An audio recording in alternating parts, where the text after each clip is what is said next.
Halo semua, kembali lagi di channel Naik Level. Pada video kali ini saya ingin membahas analisa saham DPNS ya atau Duta Pertiwi Nusantara. Kira-kira ini saham apa dan menarik atau tidak?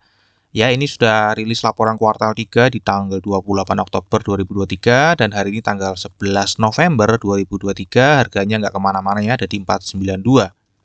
Untuk kinerja harga sahamnya sendiri ini jangka panjang naik ya, sedang banyak yang floating profit, kecuali satu minggu terakhir ya, minus 1,6%.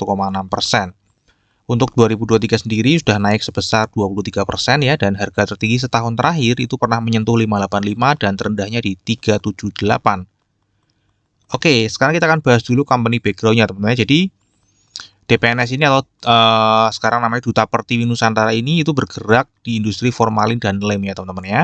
Jadi hasil produksinya itu digunakan untuk industri kayu, khususnya kayu lapis. Ya, ini listing di bursa sudah cukup lama, tahun 90 dengan IPO price-nya 8.100 dan pernah stock split ya, sehingga kalau kita bandingkan harga saat ini pas 92 dibandingkan harga IPO setelah stock split itu masih negatif teman-teman ya. Jadi jangka panjang ini negatif sisa 12,1% aja. Ini tidak termasuk dividen ya, karena ini termasuk yang sering membagikan dividen. Nanti kita akan bahas di sesi dividen. Oke, ini ya Duta Pertiwi ya, industri perekat atau lem untuk plywood ya atau kayu lapis. Ini berdiri 82, tadi IPO di 90 dan beroperasi dari 87 sampai hari ini. Ini adalah produk-produknya teman-teman ya. Ada ini lem lah ya, urea formaldehyde, penol formaldehyde, PF glue, terus ada formalin, produk setengah jadi, kemudian ada produk sampingnya itu hardener atau pengeras ya. Pengeras untuk produksi kayu lapis teman-teman ya. Nah, kalau kita cek ya teman-teman ya, dari penjualan bersihnya ini memang paling besar itu disumbang oleh penjualan lem. Yang kedua hardenernya, yang ketiga ini kecil ya formalin ya. Jadi ini paling tinggi lemnya ya untuk di 2023 sendiri ini hampir 90%-nya ya teman-teman ya, 84 miliar. Ya turun ya teman-teman ya. Di sini nanti kita akan bahas di laporan aja ya. Dan di sini ada sejumlah penjualan yang lebih dari 10% ya teman-teman. Jadi ada beberapa customer yang mendominasi dari pendapatannya ini ya, ada 3. Dan kalau kita lihat di sini ada satu PT yang tidak memberikan order lagi di tahun 2023 ya, kemungkinan ini adalah kontribusi penurunan dari penjualan utamanya teman-teman ya. Oke, jadi ini gambarannya ya. Jadi perusahaan mendapatkan uang dari penjualan lem, hardener, sama formalin. Nah, kalau kita lihat ya total pendapatan DPNS,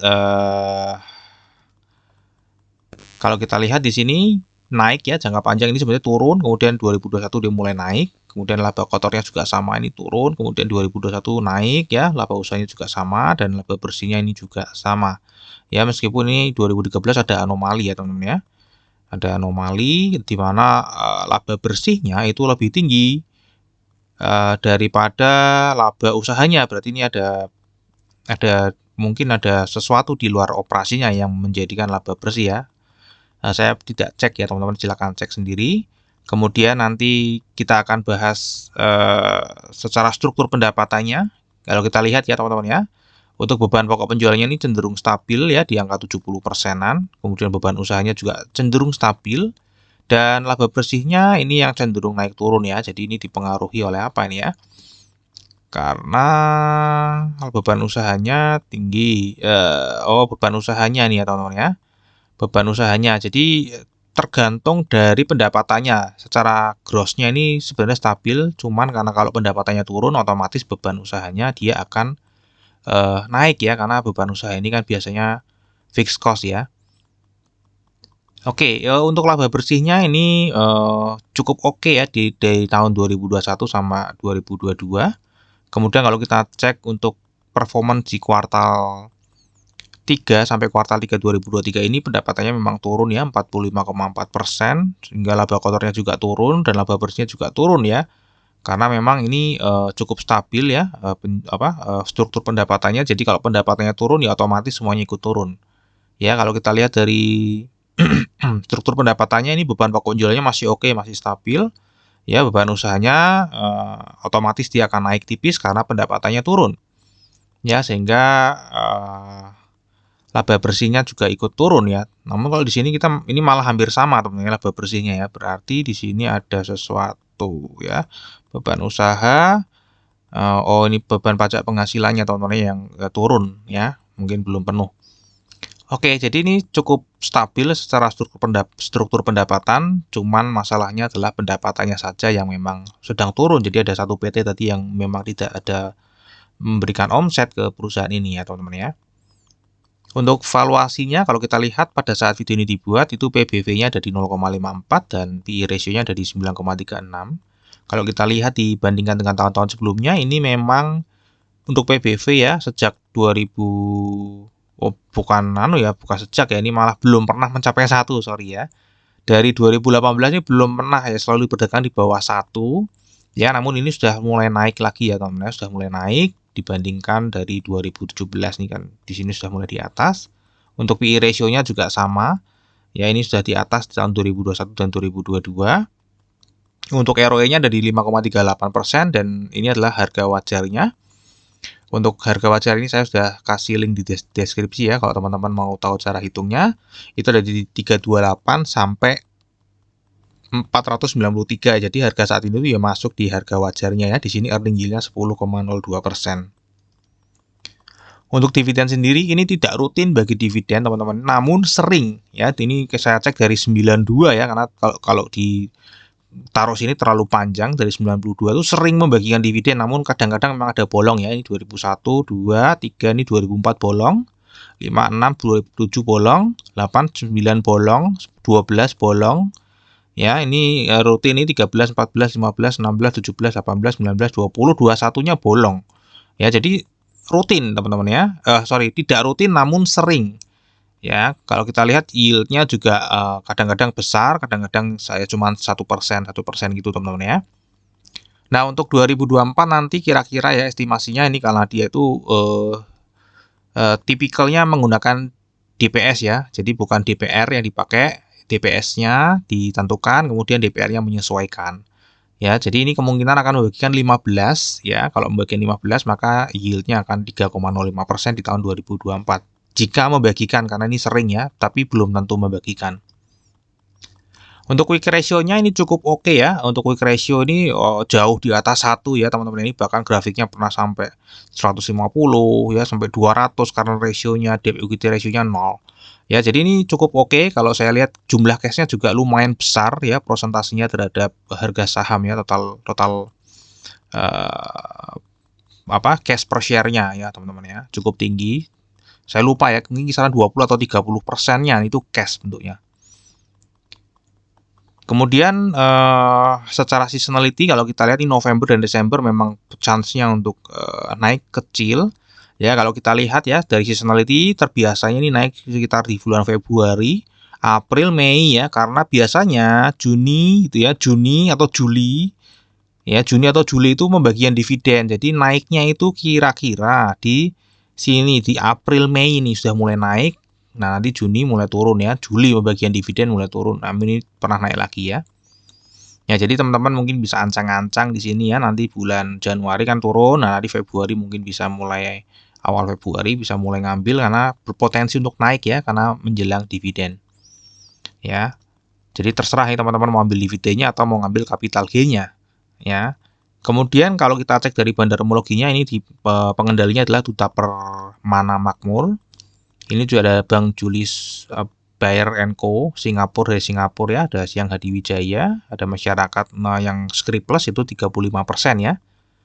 Kalau kita lihat jumlah ordernya tidak terlalu banyak teman-teman ya, tidak terlalu banyak, ini sedikit ya, datanya masih September ya, Oktober belum muncul.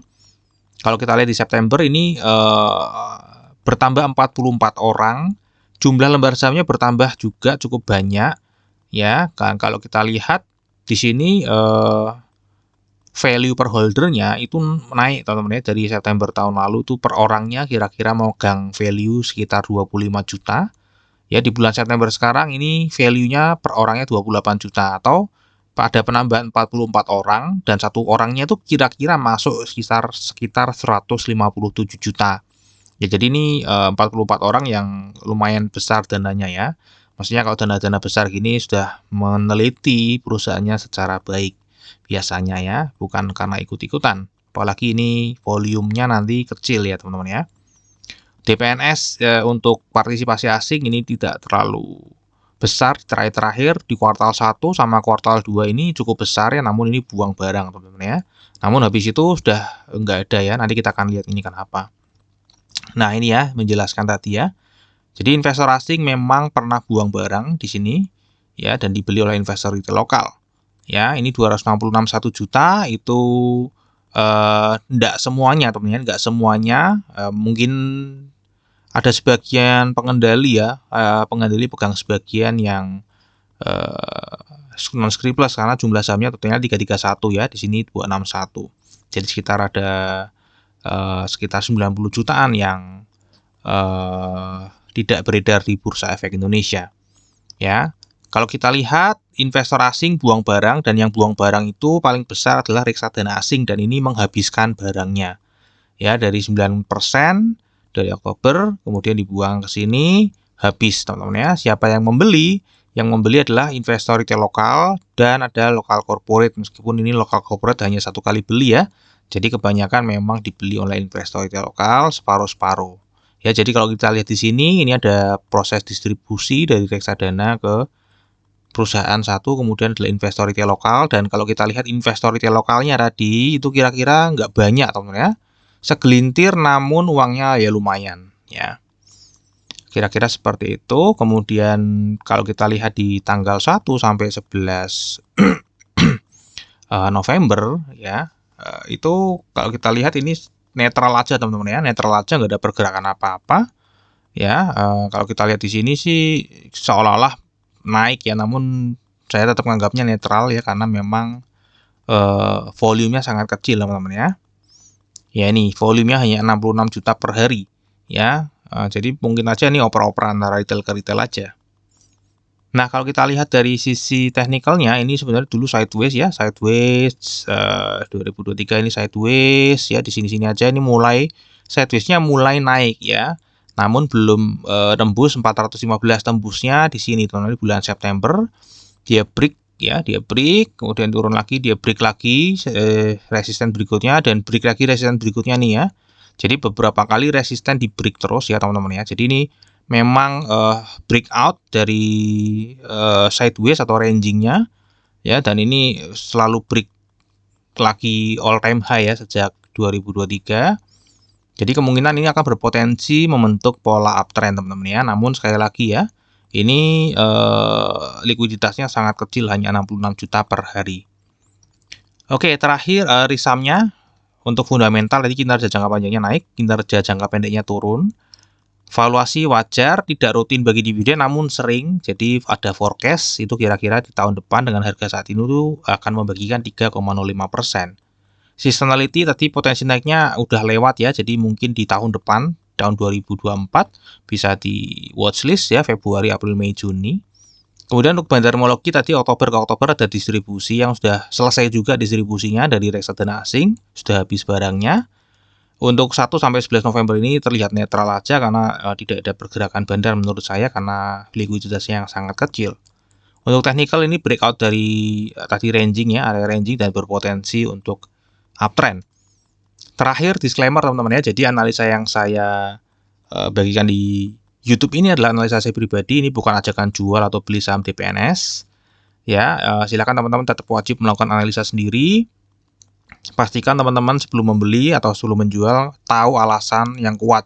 Jangan hanya karena ngelihat video ini kemudian langsung beli. Nanti ketika harganya turun teman-teman pasti akan panik. Ya, jadi pastikan teman-teman tahu dulu barang ini apa ya. Ya, saya hanya memberikan ya sedikit pandangan aja, gambaran sekilas saja, teman-teman silakan mendalami. Oke, sampai di sini dulu video saya. Kita akan ketemu lagi di video yang berikutnya.